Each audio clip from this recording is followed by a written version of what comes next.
And he brought him out there and he said, I bet you're wondering why you're here tonight. Well, as you know, I'm getting towards the end of my life, and I have no one to will everything I own over to.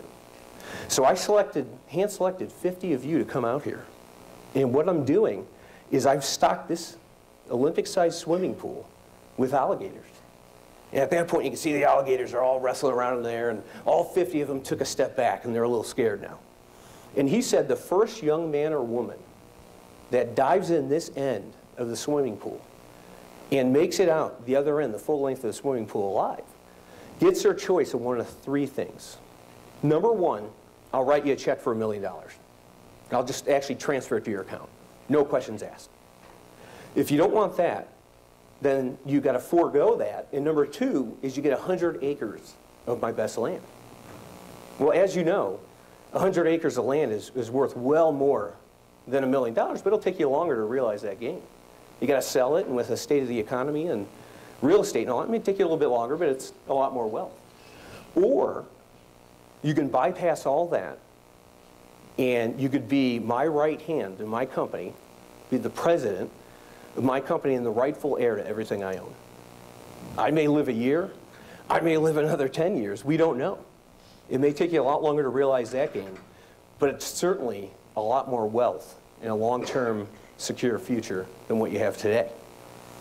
No sooner than the last word get out of his mouth did someone dive in that pool and made it out the other end of the swimming pool, alive. They picked up a towel, they started drying themselves off, and it was a young man. Well, the old man was excited. He hustled all the way down to the other end of the pool.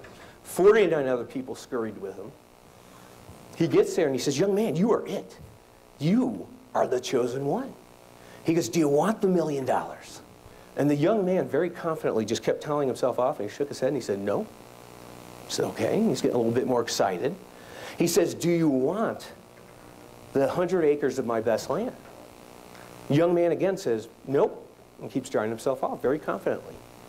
Well, the old man's real excited now. He goes, young man, I must assume if you do not want $1 million and you don't want 100 acres of my best land, you must want to be the rightful heir to everything I own.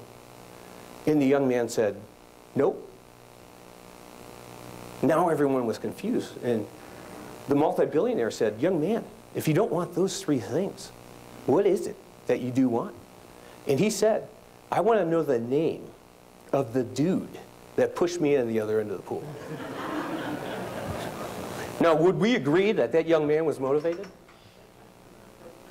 Yes, maybe by something different than what we'd all be motivated by, but he was motivated.